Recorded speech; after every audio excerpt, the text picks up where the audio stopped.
We have resumed the count. We're at T-minus 8 minutes, 55 seconds and counting. The ground launch sequencer in charge now. JOTC, that's in work.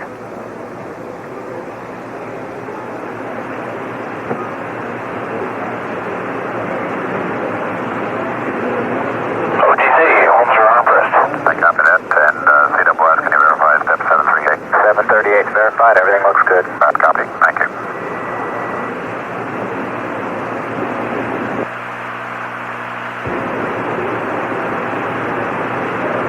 Countdown clock now at minus 8 minutes, 20 seconds, all continuing to proceed very smoothly. Looking for an on-time liftoff of the orbiter Columbia at 6:55 a.m. Eastern Standard Time. Flight OTC, proceed with the transmission of the stored program commands. That's in work, OTC. Orbiter Test Conductor Don Weinberg requesting that Houston send the stored program commands, which are the final update on antenna management based on liftoff time. And that sets the system which makes the orbiter compatible with the downrange tracking stations. OTC, bus sensor and monitor. Copy. We're coming up on the T-minus 7 minute 30 second mark and the retraction of the orbiter access arm.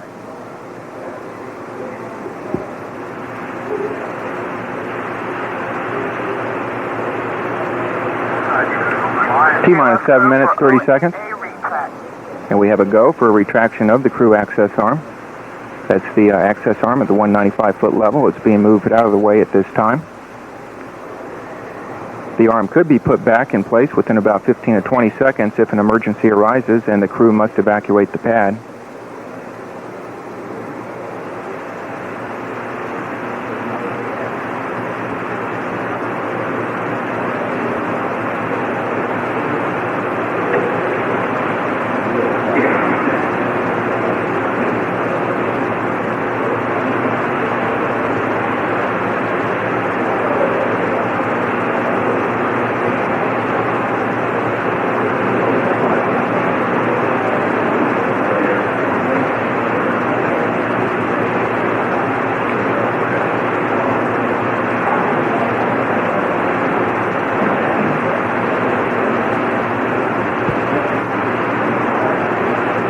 Everything continuing to go very well here.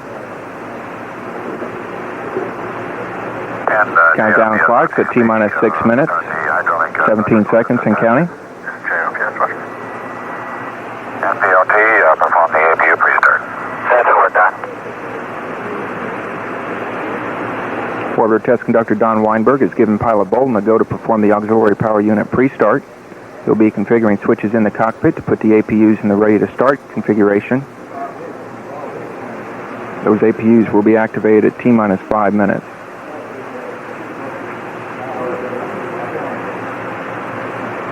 Flight OTC, transmit DSM 1500. That's in work.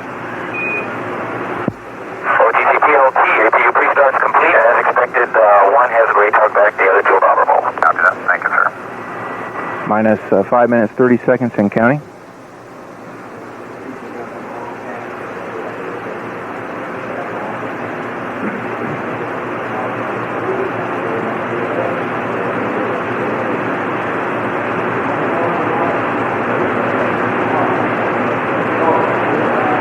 Flight recorders ought to be started at this point. They'll be collecting measurements of shuttle system's performance during the flight and will be played back after the vehicle is in orbit. Coming up on a go for APU start. Okay, let's go for orbiter APU start. And the ground launch sequencer has given us a go for APU start. Pilot Bolden now flipping the 3 remaining switches in the cockpit to start the 3 auxiliary power units. APU activation will be reported complete shortly. And that'll limit our hold, unplanned hold capability to 7 minutes.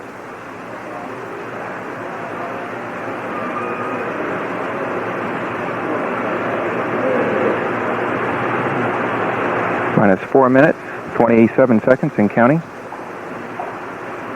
SRB and external tanks, safe and armed devices have been armed. PLT, APU starts complete, 3 good systems. APU start reported complete and with 3 good systems.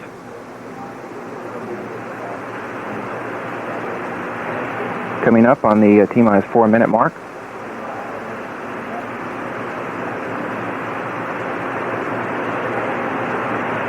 Mark, we're at T-minus 4 minutes and counting.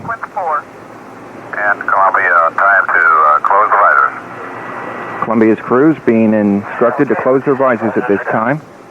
Final purge sequence of the main engines is underway. OTC, ECL. Go ahead, ECL. Okay, we need to get the heaters reconfigured. CDR, did you get the heaters reconfigured? OTC, CDR, flash of that feed line. Heaters are off. Copy, ECL. T-minus 3 minutes, 30 seconds.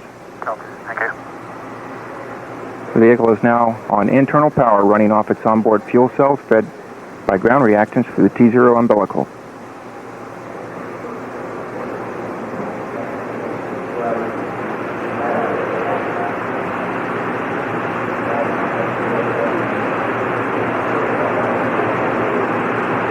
Gimbal checks of the orbiter main engines now underway.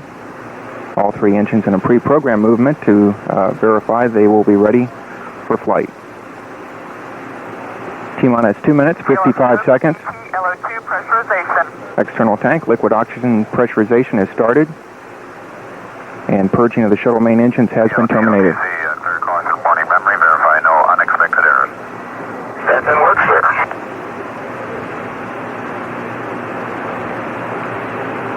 The gaseous oxygen vent hood should be retracted at this point, Copy. and that retraction starting at this time. T-minus 2 minutes, 20 seconds and counting.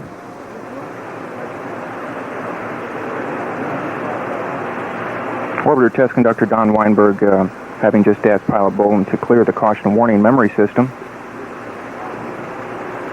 Coming up on the 2-minute mark. We're at T-minus 2 minutes and counting. CLS go for ET, LH2 pressurization. And liquid hydrogen replenish has been terminated, and LH2 pressurization of flight levels is underway at this time. The vehicle is now isolated from ground loading equipment. Minus 1 minute, 42 seconds and counting. At T-minus 1 minute, the ground launch sequencer will verify that the shuttle main engines are ready to start.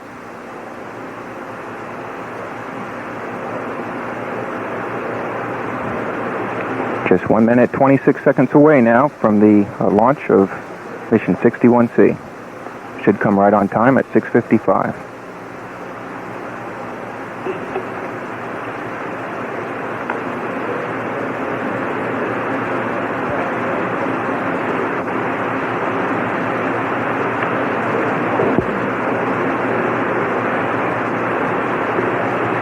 T-minus 1 minute and counting. Sound suppression water system is now armed. T-minus 50 seconds and counting.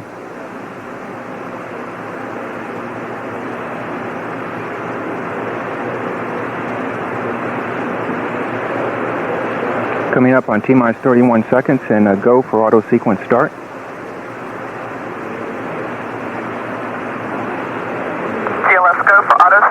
Have a ground launch sequencer go for auto sequence start. Columbia's general purpose computers now have primary control of critical vehicle functions. T-minus 20 seconds.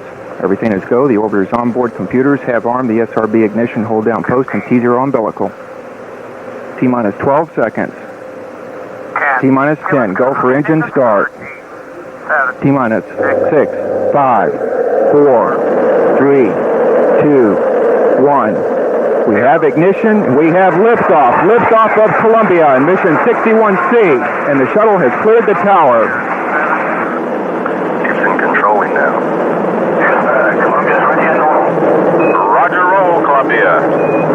Crew in the ground acknowledging the roll program. A good roll, 73 degrees. Puts the ship on the proper attitude for the flight downrange with wings level and astronauts heads down.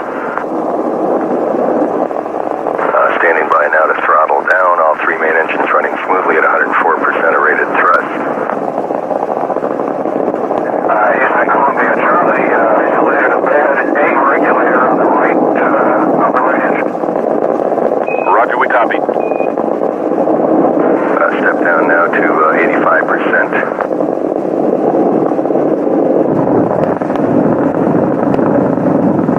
That problem isolated by pilot Charlie Bolden, not to impact the ascent phase. Engines still running smoothly at 85, now stepping down to 67% as shockwave builds up in the vehicle.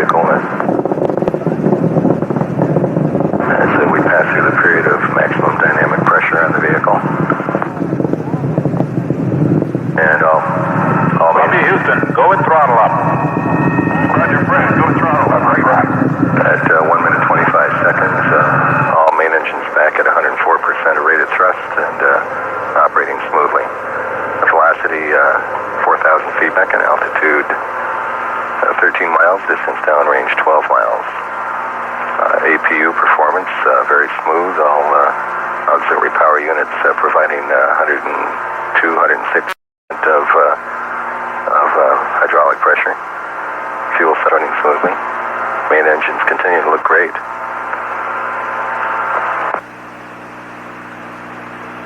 2 minutes into the flight, velocity 5,500 feet per second, altitude. We got DC less than 50. Roger. That call precursor to solid rocket separation, which now occurring and occurs nominally. That call and that event right on time at 2 minutes, 6 seconds. Guidance now conversion. We'll stand by now for the flight dynamics officer assessment of... Houston, performance nominal. Roger, nominal performance. And that call as a result of the flight dynamics officer assessment of SRB performance, which was as predicted.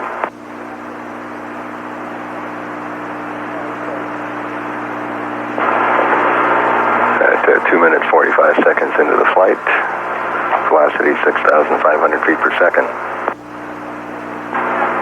Altitude 36 miles. Houston, Columbia, we've got a leak annunciation on F1 and F3. Roger, we copied.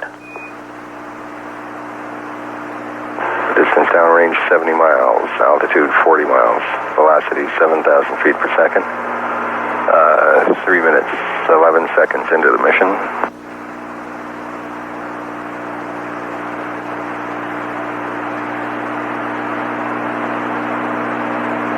Columbia, Houston, We're now to ability. Roger, 2 engine tell. Mission control. This is a period of overlap where we have 2 abort capabilities available. Should one main engine shut down, we can either return to launch site or make the transatlantic abort site at Marone. The TAL would be the preferred. Houston, Columbia, Fred, we've gone back open on that A-rig on the right engine. We didn't really like the rig press on the B, so we're going to leave them both open, and looks like maybe we just had a momentary out of usage on that guy. Columbia, Houston, we concur.